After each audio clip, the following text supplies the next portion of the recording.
بسم اللہ الرحمن الرحیم الحمدللہ رب العالمین والصلاة والسلام علی رسولہ الکریم وعلی آلہ واصحابہ اجمعین اما بعد۔ آج میری حاضری اس لیے ہوئی کہ آج جب یہ ترمیمات منظور ہوئیں اور ان کو صدر مملکت نے اس پر دستخط بھی کر دیے، اور اس میں حضرت مولانا فضل الرحمان صاحب دامت برکاتہم العالیہ کا جو کردار مسلسل نظر آ رہا تھا، اور ان کے اس کردار کی وجہ سے صرف یہ نہیں کہ بہت اچھی ترمیمات بعض آ گئی اور بعض ایک اچھا قانون بھی نافذ ہو گیا، بلکہ میں سمجھتا ہوں کہ ملک و ملت کی ایک بہت بڑی عظیم خدمت ہوئی کہ اگر یہ اس طرح نہ ہوتا اور حضرت مولانا فضل الرحمان صاحب دامت برکاتہم العالیہ اگر شب و روز ساری راتیں جاگ کر اور ہر طبقہ فکر سے مذاکرات کر کے ان سے ملاقاتیں کر کے ان کو ملاقاتوں کا موقع دے کر ہر ایک کی بات سن کر اور اس موقع پر ایک معتدل راستہ نکالنے کی جو اللہ تبارک و تعالیٰ نے ان کو صلاحیت عطا فرمائی اور اس کی جو توفیق بخشی، یہ سچی بات ہے کہ ہم سب کے لیے ایک بڑی نعمت ہے اور ہمارے سب کے لیے انتہائی مسرت کا موقع ہے۔ تو مجھ سے رہا نہ گیا، مجھے نہیں معلوم تھا کہ آج مولانا نے یہ کوئی تقریب مقرر کی ہوئی ہے، لیکن میں نے مجھ سے رہا نہ گیا اور میرا دل چاہا کہ میں خود ہی جا کر مولانا کو مبارکباد پیش کروں۔ اللہ تعالیٰ نے ان سے بہت بڑا کام لیا ہے، ملک و ملت کی بہت بڑی خدمت لی ہے، اور دل سے دعا ہے کہ اللہ تبارک و تعالیٰ ان کو آئندہ بھی ہمارے ملک و ملت کے لیے ایک سرمایہ کے طور پر باقی رکھیں اور ان کے ذریعے مزید خدمات لیں۔ اللہ تبارک و تعالیٰ کے فضل و کرم سے اس میں مدارس کا بھی مسئلہ ہمارے بہت دنوں سے پڑا ہوا تھا، وہ بھی بڑی حد تک الحمدللہ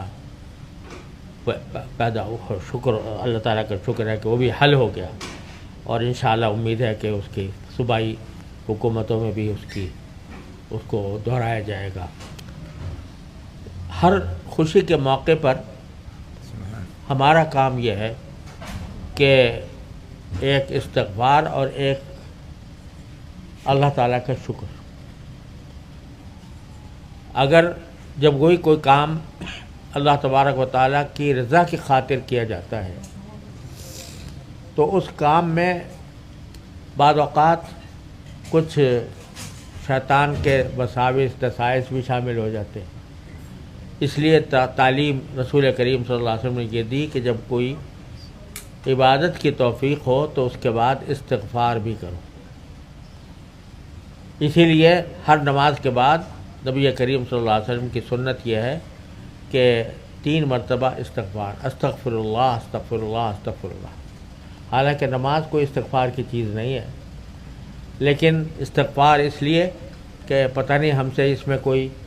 لغزش نہ ہوئی ہو، کوئی غلطی نہ ہوئی ہو، جو اس کا صحیح حق تھا وہ ادا نہ ہوا ہو، اس لیے رسول کریم صلی اللہ علیہ وسلم نے استغفار کی تعلیم دی۔ اور پھر شکر کہ جو کچھ بھی بندہ کرتا ہے اگر وہ اللہ تبارک و تعالیٰ کی رضا کی خاطر اخلاص کے ساتھ کرتا ہے